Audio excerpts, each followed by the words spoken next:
بسم اللہ الرحمن الرحیم۔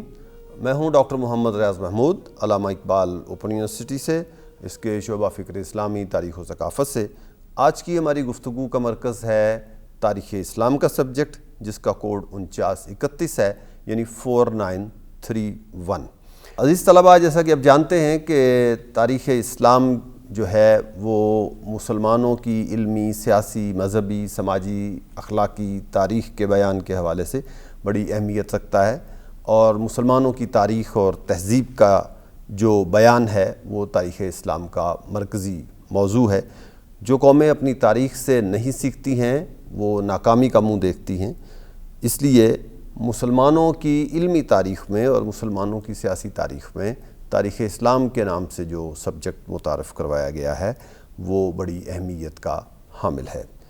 تاریخ خود ایک اثاثہ ہے اور خود ایک ایسی قوت ہے جو قوموں کو رہنمائی فراہم کرتی ہے۔ تاریخ اسلام کے سبجیکٹ کے حوالے سے ہم 9 یونٹس کا مطالعہ کریں گے۔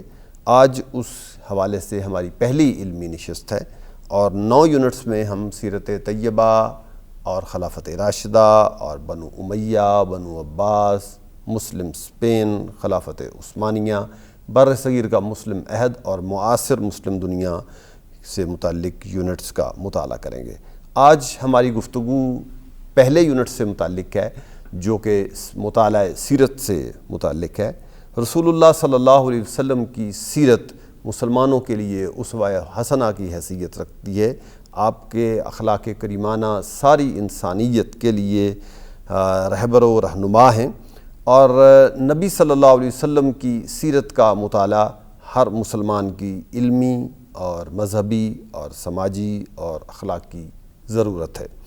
آج کے اس لیکچر میں ہم اس چیز کا مطالعہ کریں گے کہ سیرت کا لفظ کیا ہے، اس کا لغوی اور اصطلاحی معنی کیا ہے، اور اس کی ضرورت کیوں پیش آتی ہے، اور اس کی مذہبی ضرورت کیا ہے، اور مسلمانوں کی زندگیوں کی تبدیلی اور زندگیوں کا ارتقاء اور ان کے فکر و شعور کے ارتقاء کے لیے مطالعہ سیرت کی کیا اہمیت ہے، اور پھر مطالعہ سیرت کے اہم ماخذ کیا ہیں، کن مصادر سے، کن ذرائع اور کن سورسز سے ہم سیرت کا مطالعہ کر سکتے ہیں، اور پھر اس کے ضمنی مباحث میں ہم اس چیز کا مطالعہ کریں گے کہ رسول اللہ صلی اللہ علیہ وسلم کی بعثت سے قبل عربوں کے حالات کیا تھے، ان کی سیاسی زندگی کیسی تھی، ان کی سماجی زندگی کیسی تھی، ان کے مذہبی احوال کیسے تھے، اور عربوں کے اخلاقی پہلو کمزوری ان میں کون سی تھی اور ان کے مضبوط پہلو کون سے تھے۔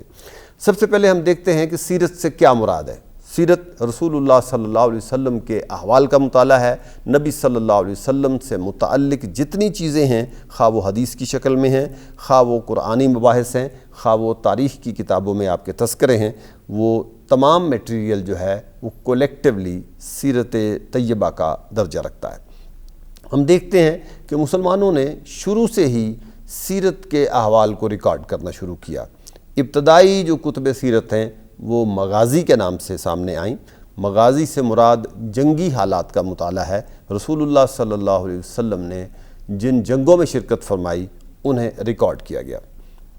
پہلی کتاب جو سیرت کے نام سے سامنے آئی وہ عربی میں السیرۃ النبویہ ہے، جو ابن اسحاق نے جس کو کمپائل کیا، اور ابن اسحاق کے شاگرد امام بقائی، اور پھر امام بقائی سے یہ سلسلہ ہوتا ہوا ابن حشام کی طرف بڑھا، اور ابن حشام نے اپنے اساتذہ کی مرتب کی ہوئی سیرت کی کتاب کو ایڈٹ کیا اور اس میں نئے مباحث شامل کیے، اور وہ اب ہمارے پاس السیرۃ النبویہ لی ابن حشام کی شکل میں موجود ہے۔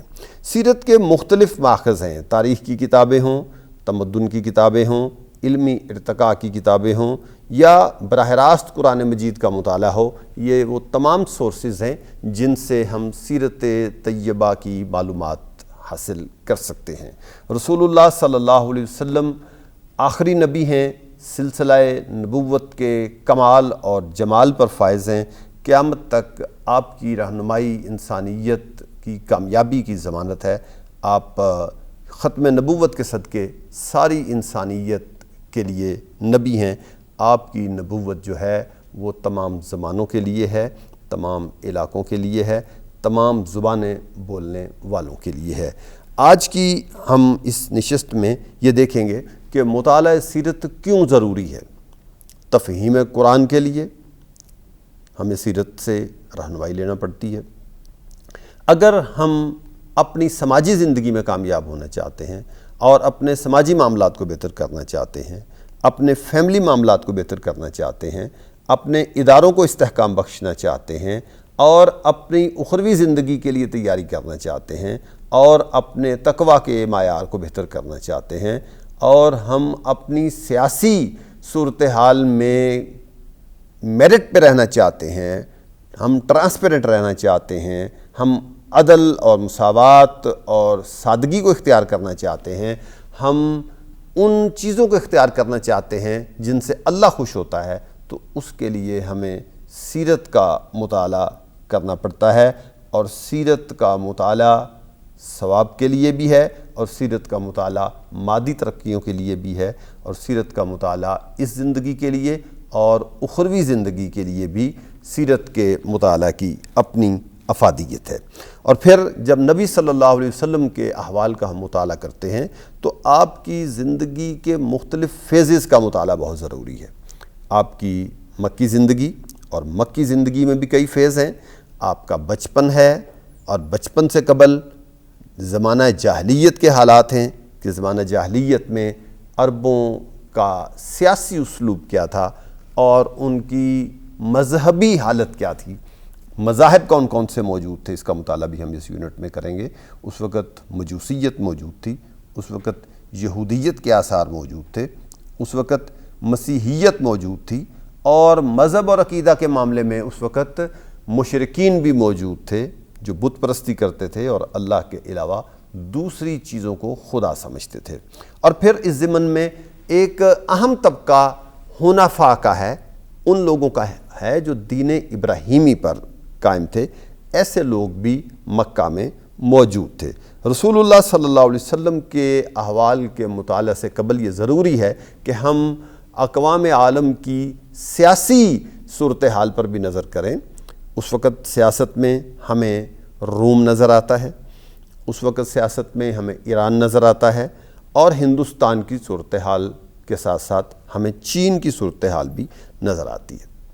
اور اگر ہم اخلاقی حوالوں سے عربوں کا جائزہ لیں تو ان کے کچھ پازیٹیو پوائنٹس تھے اور ان کی طبیعتوں اور عادات کے کچھ منفی پوائنٹس تھے۔ اگر ہم ان کے مضبوط پوائنٹس اور مثبت پوائنٹس کا مطالعہ کریں تو ہمیں وہ فیاض نظر آتے ہیں، ہمیں وہ سخاوت والے لوگ نظر آتے ہیں اور ہمیں وہ وعدہ پورا کرنے والے لوگ نظر آتے ہیں۔ لیکن اسی لمحے جب ہم ان کی اخلاقی کمزوریوں کا مطالعہ کرتے ہیں تو ہمیں جوا اور شراب اور بعض دوسری اخلاقی کمزوریاں معلوم ہوتی ہیں۔ اس لیے نبی صلی اللہ علیہ وسلم کے احوال کے مطالعہ سے قبل ضروری ہے کہ ہم عربوں کے جاہلی دور کا مطالعہ بھی کریں تاکہ رسول اللہ صلی اللہ علیہ وسلم کی سیرت کے وہ پہلو پوری طرح روشن ہو کر ہمارے سامنے آ جائیں جن کی تعلیمات کی وضاحت آپ نے پوری زندگی فرمائی۔ اور پھر آپ کی پیدائش ہے اور آپ کا خاندان ہے اور آپ کے والد محترم، آپ کی والدہ محترمہ، آپ کے چچا، آپ کے دادا، ان لوگوں کے احوال اور پھر آپ کے خاندان کی وہ ذمہ داریاں جو مکہ کی ایڈمنسٹریشن کو چلانے کے لیے تھیں، ان کا مطالعہ بھی ہمارے اس یونٹ کا حصہ ہے۔ اور پھر رسول اللہ صلی اللہ علیہ وسلم کا بچپن ہے اور بچپن کے اسفار ہیں اور آپ کی تجارتی وفود کے ساتھ جو ہے وہ دلچسپی ہے اور پھر نبی صلی اللہ علیہ وسلم کا اخلاق ہے اور آپ کا صادق اور امین ہونا ہے، آپ کا ایک بہترین سماجی کارکن ہونا ہے اور ایک ایسے نیک اور پارسا شخص کے طور پر آپ کا مکہ میں ظہور ہے اور آپ کی اٹھان ہے جس کا نقطہ کمال آپ کا اعلان نبوت ہے۔ رسول اللہ صلی اللہ علیہ وسلم نے 40 سال کی عمر میں اعلان فرمایا کہ آپ نبی ہیں۔ آپ کی دعوتی تحریک میں آپ کے خاندان کے نام دعوت ہے اور عام لوگوں کو دعوت ہے۔